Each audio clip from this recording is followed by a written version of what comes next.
नमस्कार विद्यार्थी मित्रांनो, my name is S P sir. Welcome to the Parivartan learning centre YouTube channel. विद्यार्थी मित्रांनो, 12th फिजिक्स 2026 भरपूर साऱ्या विद्यार्थ्यांना फिजिक्स कन्फ्युजन व्हाले की आता कोणते चॅप्टर करावे. परीक्षेला फक्त 6 महिने बाकी आहेत. या 6 महिन्याच्या कालावधीमध्ये असे कोणते चॅप्टर करावे जेणेकरून 90+ स्कोर हा फिजिक्स मध्ये येईल.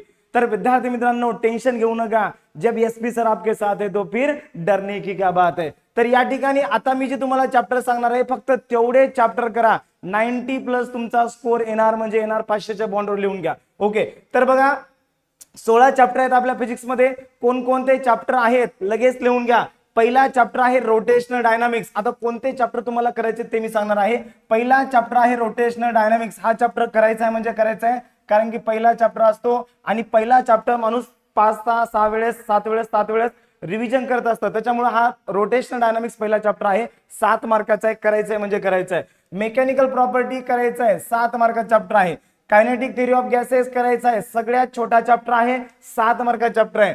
थर्मोडायनामिक्स, केमिस्ट्री मध्ये थर्मोडायनामिक्स 8 मार्काला आहे आणि फिजिक्स मध्ये थर्मोडायनामिक्स 7 मार्काला आहे. हा बी चॅप्टर तुम्हाला करायचा आहे. ऑसिलेशनला मारा गोळी, त्याच्यानंतर सुपरपोजिशनला मारा गोळी, वे ऑप्टिक्स 7 मार्काचा चॅप्टर आहे. हा बी करायचा आहे. मी फक्त जास्त वेटेज वाले चॅप्टर लिहून देणार नाही.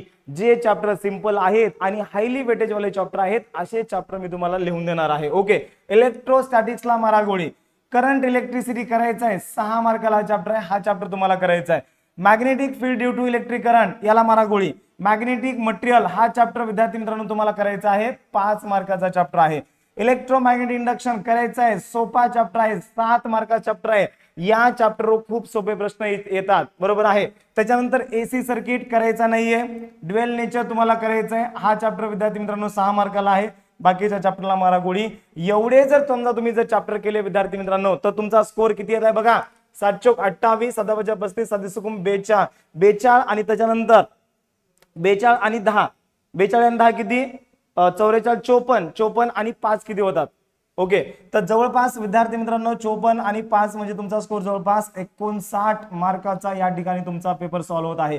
हे 59 मार्क आणि त्याच्यानंतर प्रॅक्टिकलचे 30 मार्क म्हणजे जवळपास किती वाले 89 मार्क म्हणजे 90+च्या आसपास तुमचा स्कोर येत आहे. किती चॅप्टर करायचे तर फक्त 9 चॅप्टर. कोणकोणते पुन्हा एकदा बघा. Rotational dynamics, mechanical properties of fluid, KTG, thermodynamics, way optics, current electricity, magnetic material, electromagnetic induction आणि ड्युएल नेचर ऑफ रेडिएशन आणि मॅटर. ओके, 16 पैकी फक्त 9 चॅप्टर करा विथ न्यूमरिकल. 89+ स्कोर. एमसीक्यू वगैरे 1-2 जर समजा आले तुमचे तर तुमचा स्कोर एमसीक्यू चे समजा आपण 2-3 मार्क एमसीक्यू धरूया, 2 मार्क एमसीक्यू चे धरले आपण एक्स्ट्रा, तर या ठिकाणी 91+ मार्क्स तुम्हाला या ठिकाणी पडत आहेत. 16 चॅप्टर करायची गरज आहे का? अवघड चॅप्टर करायची गरज आहे का? बिलकुल गरज नाहीये. एवढे चॅप्टर करा. आणि विद्यार्थी मित्रांनो तुमच्यासाठी एक गुड न्यूज आहे की या चॅप्टरचे मोस्ट इम्पॉर्टंट क्वेश्चन मी आपल्या परिवर्तन लर्निंग सेंटर या युट्यूब चॅनलवर प्रोव्हाइड करणार आहे. एकदम फ्री ऑफ कॉस्ट मध्ये प्रोव्हाइड करणार आहे. रोटेशनल डायनामिक्सचे important question with explanation, with PDF, mechanical properties of fluid, numerical सगळं एक्सप्लेन करणार आहे फ्री ऑफ कॉस्ट मध्ये. फक्त चॅनलला सबस्क्राईब करा आणि हा व्हिडिओ कसा वाटला नक्की कमेंट बॉक्स मध्ये कळवा आणि जास्तीत जास्त तुमच्या फ्रेंड सर्कल मध्ये हा व्हिडिओ शेअर करा. ओके, चला, जय हिंद, जय महाराष्ट्र, जय परिवर्तन.